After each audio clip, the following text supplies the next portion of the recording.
our HR Huddle here on Thursday, October 23rd. I'm Chris Davis, the Executive Director, and we do appreciate everyone participating today. Um, I am actually, if Kelly, if you're ready, we'll Ready. wait for the introductions of people after your presentations because I always forget we do have people that filter in for like the next 5 to 10 minutes. So it might be helpful to do that after your presentation. Sure. So once again, this is Kelly Malozzi. She was one of our past Women in Print speakers. She got to see the excitement in the room back a few years ago. After you presented, Kelly, it's just really sort of blossomed into about 170 to 180 women participating in the event. Wow. So yeah, it's been really crazy. So thank you, everyone. I'm going to let Kelly introduce herself and we'll get started. Thanks, Chris. That's incredible because I still to this day remember that luncheon. It was in 2021, I believe. So it was kind of like right getting, I think that flight there was the first flight I had taken after COVID. Yeah. And I was absolutely gobsmacked by how big that room was and how many people were in it. Because I will say, I've done a lot of those events at some of your sister associations, and you'll see 50, 60 people in the room. But I don't know what's in the water in Minnesota, people, but keep it up. That's absolutely fantastic. So, yeah, for those of you that don't know me, this is me. This was me on a recent vacation in the Shenandoah Valley. If you've never been there, it was incredible in Virginia. So I've been working in the printing industry for 31 years. All of that time has been spent in sales and sales management. And I've been doing consulting for about the last 16 years. Some of my claims to fame are that I was a founder of the Windy City Rollers, which is and still is an all-female flat track roller derby league in Chicago. And I kind of describe my kind of way of being in the world as a coach and a consultant is that I'm part coach, part therapist, part mentor, part cheerleader, but I'm really very devoted to the idea of helping print continue to thrive. And I have appeared with you all before and really all around the country, and even as we've launched Girls Who Print globally, which I'll talk about in a minute. I was in Berlin earlier this year launching Girls Who Print Europe. And I was just recently in Vancouver, British Columbia, doing an event up there. So I've been kind of all over the place. So the big thing that I do want you to know with regard to Girls Who Print is that as a member of Printing Industries Midwest, you are automatically a member of Girls Who Print. And Chris will be sending out more information about how to sign up for the exclusive stuff that you get as a member. But just a really important understanding that we exist to provide information and resources and support to women in the industry all around the globe. And that involves a lot of things that we do for free events. And we have Girls Who Print Day coming up pretty soon. But those are all really exciting things that have to do with being a woman in the industry. And men have a very important place with us as well as allies and people who support us. So all are welcome in the world of Girls Who Print. But today we're really going to be talking about finding sales talent. And this is, I know you all are HR professionals, so you do have experience with this day in and day out, that finding people is among the biggest challenges that printing industry executives and people have all over the world. So if you're struggling, you are not alone. Everybody is trying to find people, and not just salespeople, but all kinds of different people. So know that Chris and her team are working on this. We at Girls Who Print are working on this, and workforce development is going to be a cornerstone of everything that we talk about with regard to how we continue to help print thrive around the country. And one of the first ways we really want to talk about doing this is how we talk about ourselves, how we refer to this industry, how we feel about it, how proud we are of it. This is about we stand firm and sturdy talking about print being a crucial part of the marketing supply chain. I'll say that again. Print is a crucial part of the marketing supply chain, and we are proud of this. We talk about how sexy print is, how technological print is, how it really is the perfect blend of creativity and technology and a hands-on experience. So that's what I really want you to take away from this is that we are not defensive about the printing industry. We are not running around saying print is not dead. Please.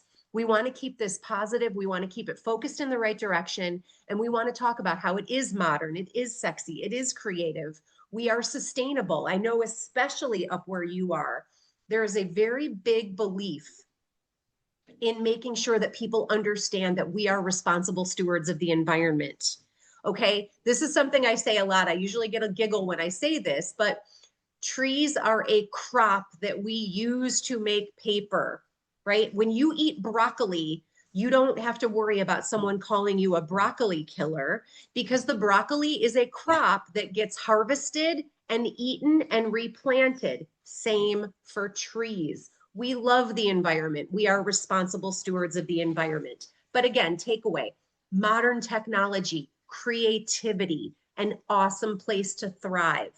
We keep it positive, we keep it proud. Okay. So, one of the things that I think we all really need to focus on as we are out there in the world messaging about print is to focus on your employer brand. And this means we have to put a fresh pair of eyes on our website, our social media, every process that we do, and every way that we go out into the world is to make sure that we are talking about what an awesome place it is to work for you, how your company is a great company culture, right? How your company focuses on development, right? We want to really highlight what earning potential is. We want to highlight the modernization of the industry, how this is not an industry that is dirty, right?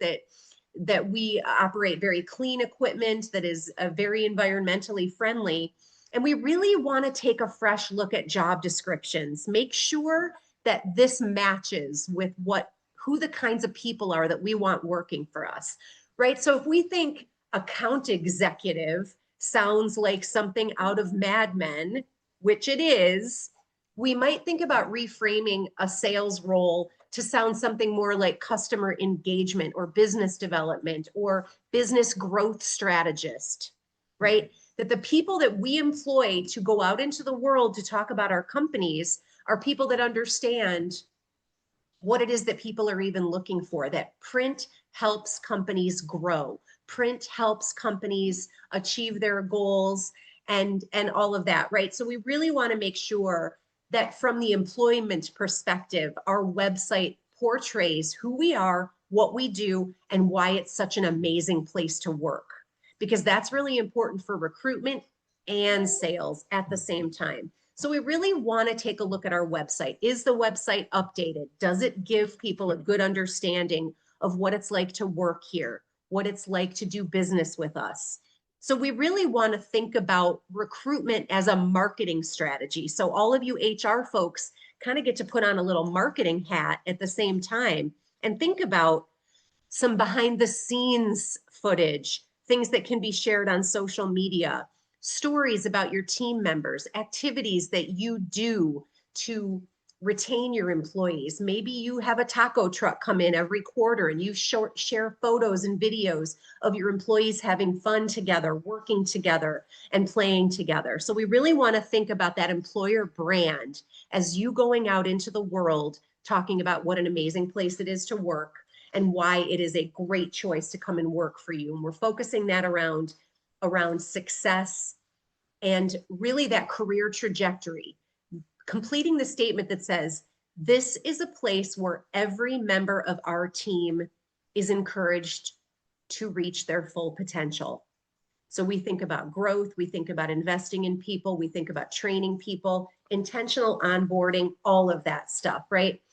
So we also know that when your beloved press person who was with you for 40 years retires, this is not the day to start looking for his or her replacement, right? We need to be way more proactive about how we go out into the world. We need to be way more proactive about almost thinking about this like a bench, right? That we want people that we can pull off the bench when it's necessary, when it's time.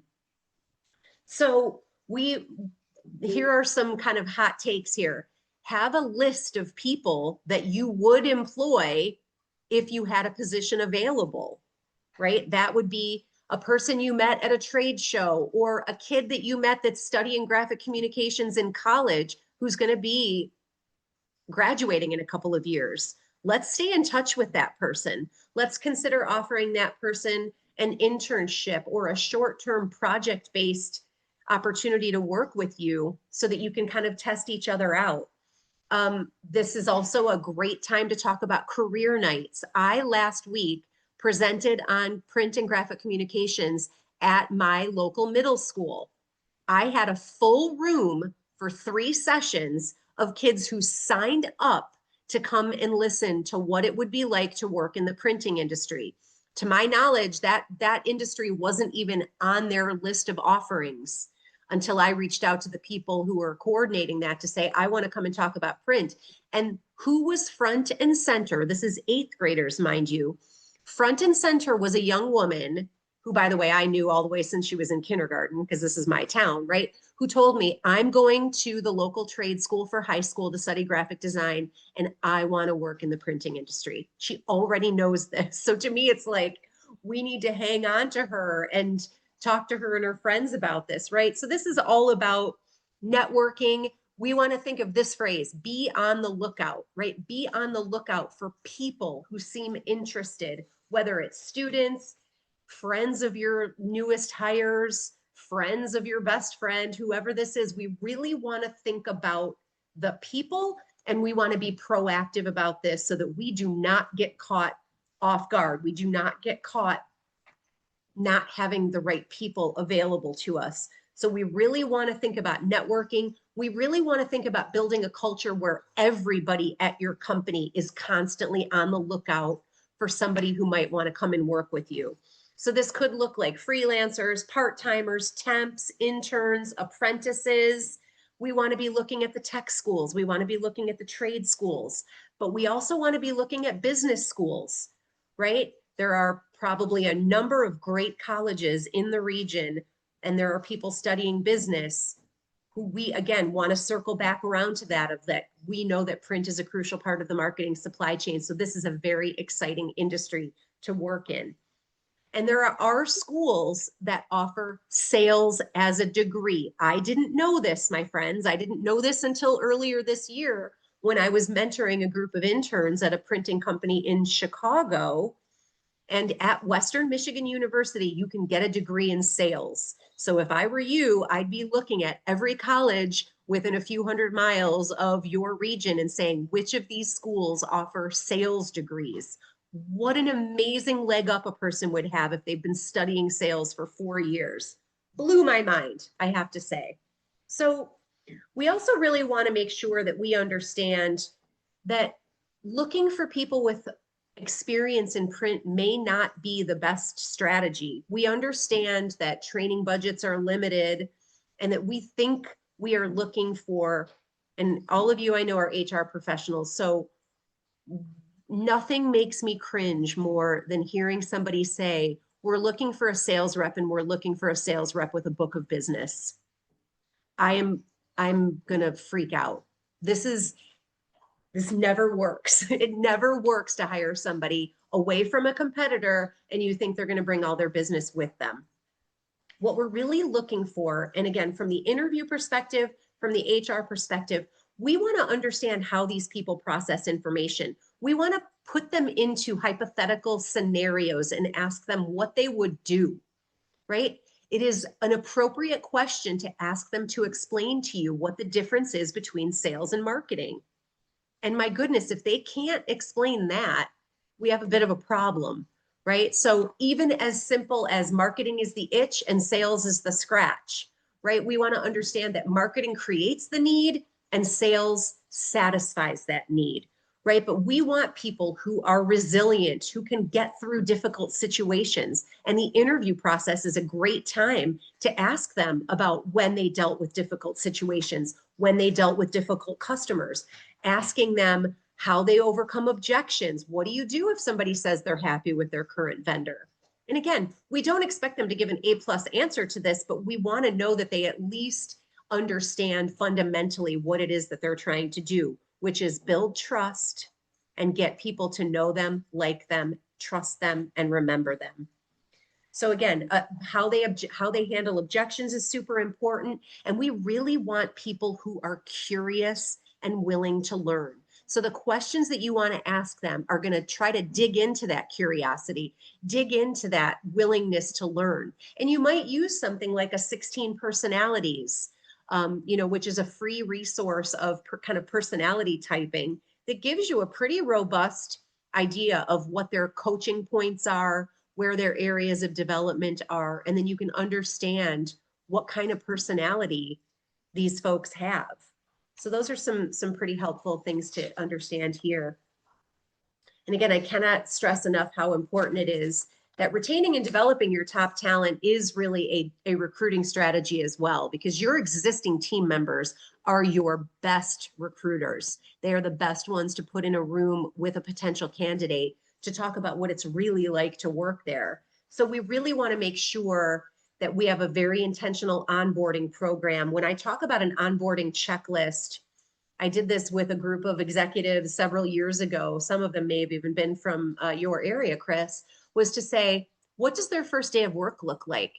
Does everybody have a checklist of onboarding? And that goes to who's introducing them around, who's taking them to lunch, who's giving them the employee handbook, all of that stuff. And I just got these dead stares like, oh my gosh, we don't have that.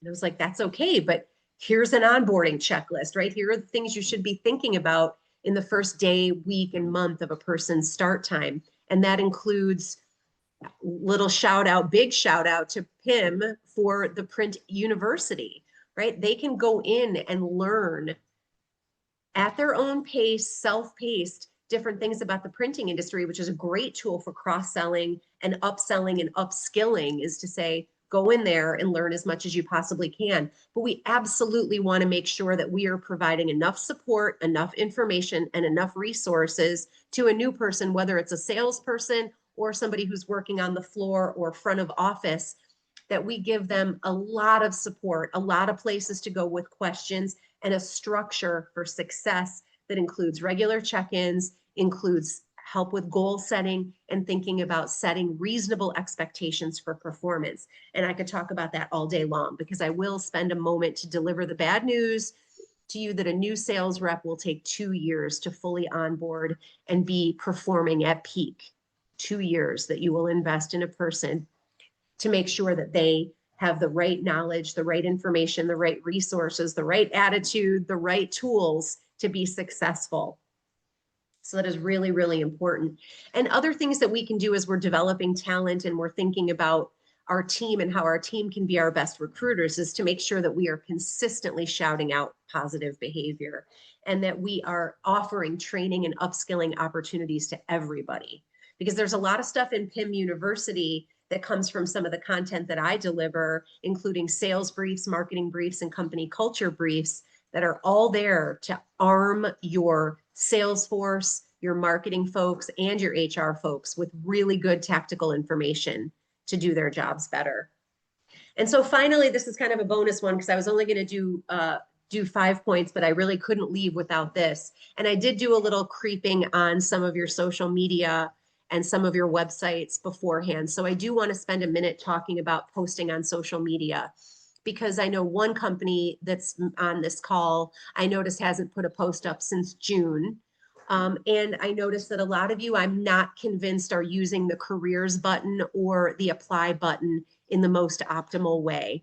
So I want everybody to make a point of going back and revisiting how we use our website to message about our company culture and our opportunities and our growth and our career trajectories, right? Because we want to make sure that it is representative, because I did go on several of your careers pages and there was either we're not hiring right now, or one company had a really, really robust requirement to submit a whole lot of information, and it felt a little accelerated. I might think that there's a button on your website that talks about careers, which connects to a person, rather than asking somebody to invest 30 minutes of their time giving up a whole lot of information before they've really fully understood what the opportunities are. That felt a little backwards to me, and that's no shade. It's just again, I think the takeaway for all of you is to go back to your websites with fresh eyes and ask yourself, does our website make it easy for people to understand who we are and what we do, but also what is it like to work here? What are the career opportunities here? And how easy can I make it for them to apply or seek more information or connect with you so that they can talk to you about careers that are available? We absolutely want to make sure that we are offering referral bonuses to employees who bring in good hires. And we want to really take advantage of local events. So maybe there's a local career fair. Again, middle school career fairs are where we plant the seeds for hires that you could make in the next 4 years. So we really want to make sure maybe that we're even dialing into a relationship with our local economic and community development people in our municipalities. They know every new business that's coming to town. They have lines on what is happening, what is afoot in your town. I would connect with that person. The towns are very, very good about knowing about information about, again, what's happening, what's changing. So these are just good people to network with. And same thing goes with schools. Right over 10 minutes from my house is a trade high school called Bullard Havens in Connecticut that has a graphic design program. So kids can study graphics for 4 years, get work-based learning opportunities, get internships, get apprenticeships, and come right out of high school able to start doing a job. These are discussions for families, right? This isn't just for the kids themselves. This is for families to make decisions about what kinds of educational opportunities they want their kids to be working with. I'll also give a big shout out to the chambers of commerce or different business entities within your communities that are great networking places. So whether it's a chamber of commerce or a regional business council, absolutely go to those things, talk to those folks about what you're trying to do and see if there's any kind of cross pollination there. So I feel like that was just about the amount of time I wanted to spend. This is me. That's my cell phone number. You can call me or text me at any time. You can email me at my Success in Print email or find me on LinkedIn. Or if you have any further questions about Girls Who Print, you can reach out regarding that. But Kristen, that was really, like I promised, a very high level kind of look at HR issues or hiring today, both for with a specific look at sales, but just generally speaking. So I would love to be able to open this up to any questions anybody has, or if anybody has any comments or anything they want to say about that.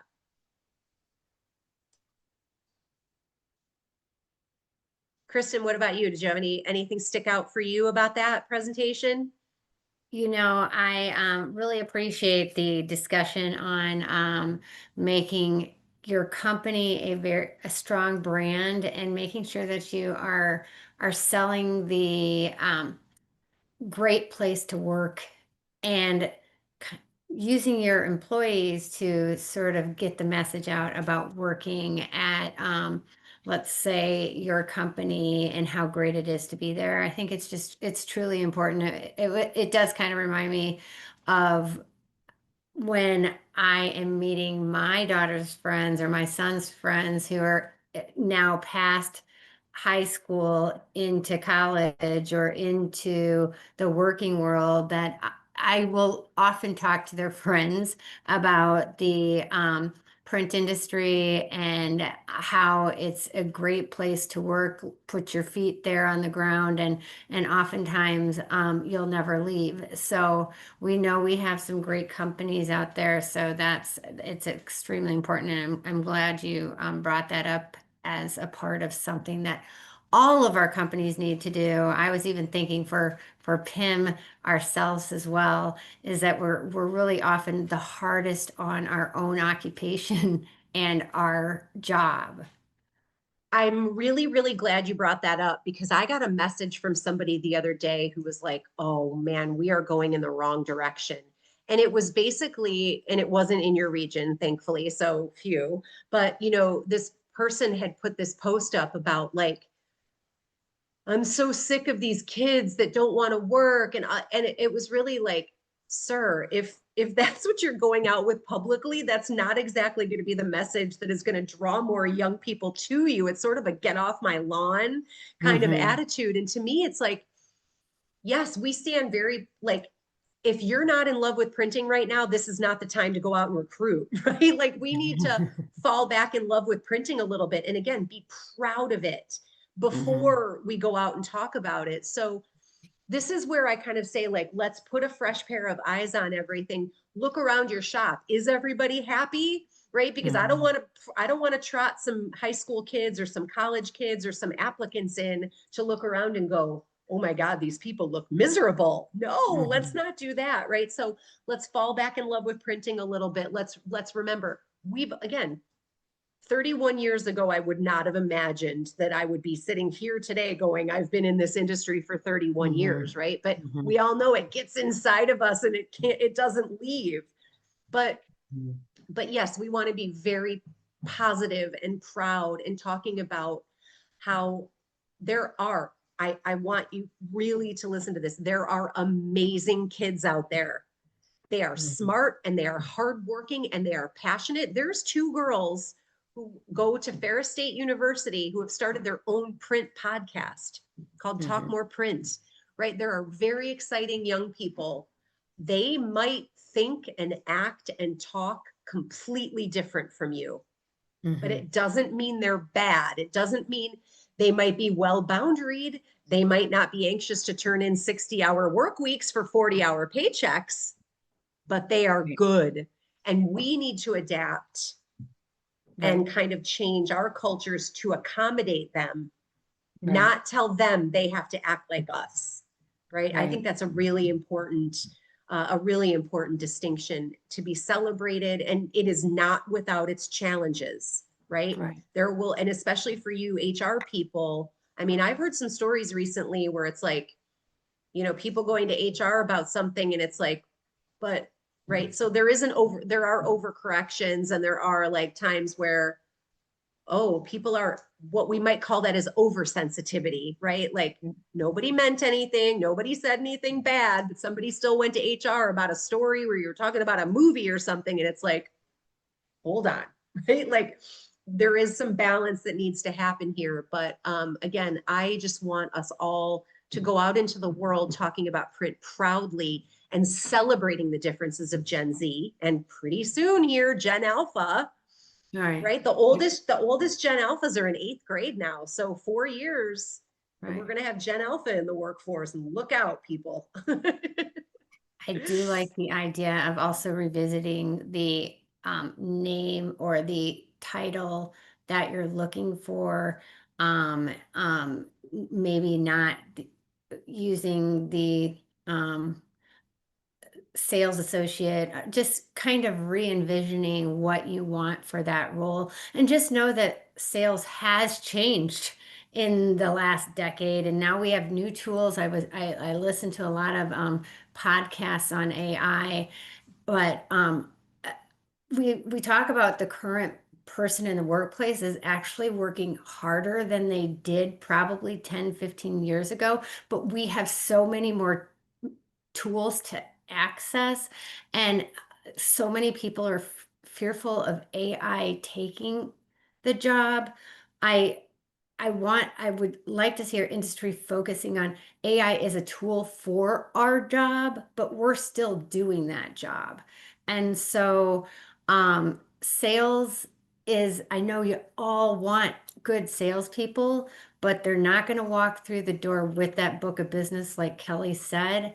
You're going to have to teach them about your industry and then help them get out there into the world to do sales. I've met quite a few new salespeople at our recent young professionals event, and they are hungry and they are going out there, but they need to learn about press operations. And so it's a different salesperson than we saw 10 or 15 years ago. We're going to have to kind of guide them through that process and help them learn how to use the tools for their benefits to get out there. So it's just going to take more time.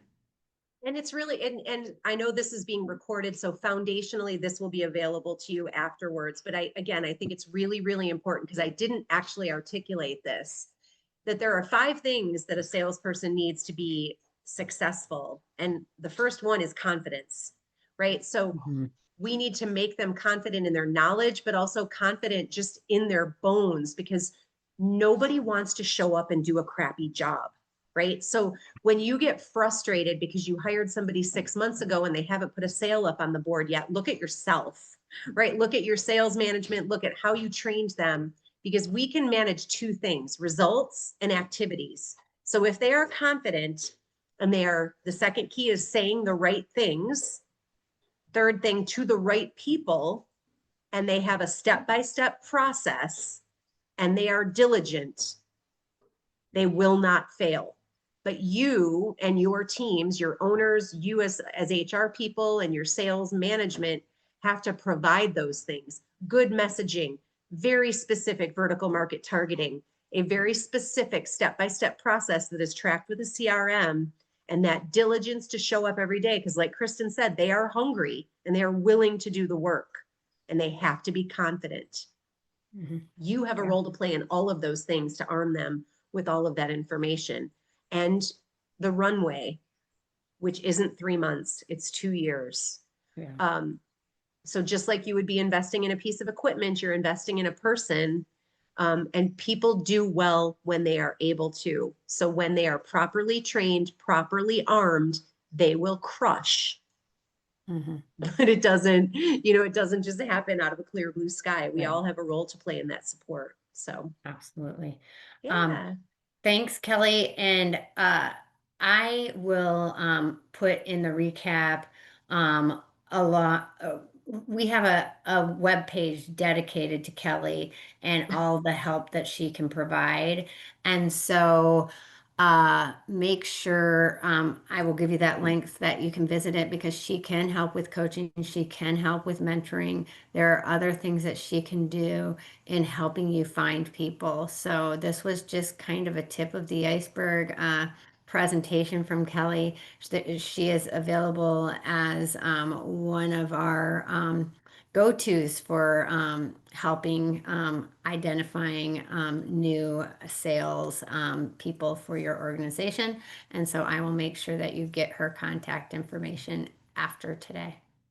Thank you. And just remember to crawl, walk, run, right? Like start where you are, and it's little tiny atomic steps to making changes. So be graceful with yourself, and know that, this is a long journey, not a destination. So I really appreciate you inviting me to do this today, and I'm here to support in any way that I possibly can. So thank you so much, Kristen. And thanks to everybody for Absolutely. being here.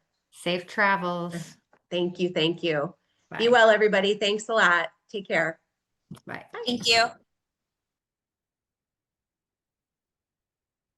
Okay, well, everyone, I was going to pull up the agenda and see what else we have on play for you. Um, everyone has their cameras off, and you can leave your cameras off. That's completely fine with me, but you can put them on if you like. I don't think we're going to do a um, introduction today, because so many people might be just listening to what Kelly had to say and all the great things that she had. But I do see that there's a lot of companies that came and participated today. So I want to welcome you all, appreciate you coming. Um, I did want to talk about a few of the upcoming benefits that are happening, or webinars that are happening, to see if you guys have any questions about any of them. You can raise your hand, you can put it in the chat, or I will then move on to the next item. You can always ask questions at the end too. The first one that I wanted to talk about was the Minnesota meal and rest break time law that we've had quite a few questions on since we had Tom here the last time. And he is going to do a session for us on that new law that will take effect in January. And so I see a lot of you have already signed up for that. It's on November 20th at 11:30. It's called a lunch and learn, which the lunch and learn means that it is for you to have lunch at your desk. We aren't having it in person, so I hope that didn't confuse people, but I just wanted to kind of let you know. Um, we did meet with our DE&I coalition, the accreditation program that we do. We are basically going to, from what we learned from the survey, is that really the name was not the issue of why people weren't participating. It was more on the end of understanding the program and for smaller companies how they can do the program. And so we are planning on revamping the program. We are not going to roll it out right now. We will be probably in the next 3 to 6 months doing a new rollout with the new sort of fresh look at the program. I will say this. This tool, going back to talking about recruiting, finding people and highlighting your industry, this process does that and it provides you business. And so more to come on the DE&I accreditation program, probably in the early spring. Wage and benefit survey is out and available. If you participated in the survey, sorry, I have a dog next to me that wanted to get up on a chair. If you did participate in it, you should have access to the results already. If you did not participate in it and would like to see the results, there is a small cost for members to participate or to get access to that survey. So please let us know if you have any questions or if you desire access to it. You can reach out to Ben. He has all of the information on what it costs, etc. And if you haven't seen it and you did participate, you could also reach out to Ben for that. Um, Call for entries and People of the Year nominations just went out last week. So we are encouraging your companies to participate both ways. Um, Present entries and well as nominate people at your company. These are two great employee recognition type ways to let your employees know that you love what they do. And so you can use both as a, a company recognition program, as well as it's great as you are recruiting or telling your customers that you're an award-winning printer, as well as you have award-winning people. So I highly recommend that you participate. The entry fee for the projects is affordable, and as always, the nominations for people are free to participate. Um, the winners of each are announced at our Star Awards, and our Star Awards this year will be once again at the JW Marriott in at the Mall of America, and the date is June 18th if you want to mark it down in your calendar. Another event that is coming up here real quick is the Mingle Jingle, December 11th. This benefits the Education Foundation and helps provide the scholarships that we give to career seekers that hopefully will be a part of our future workforce. I don't know if we told you this in July, but we awarded $25,000 in scholarship money. And so, in order to be able to award that money, we need to raise money. And so, the Mingle Jingle will be at the Forgotten Star on December 11th. It's super fun. I think Debbie Boyd is sitting on this call. She is a There you part go. of the Education Foundation. And so, we hope to see you all there. It is available on the events page. Young professionals at Topgolf, we're working on a date.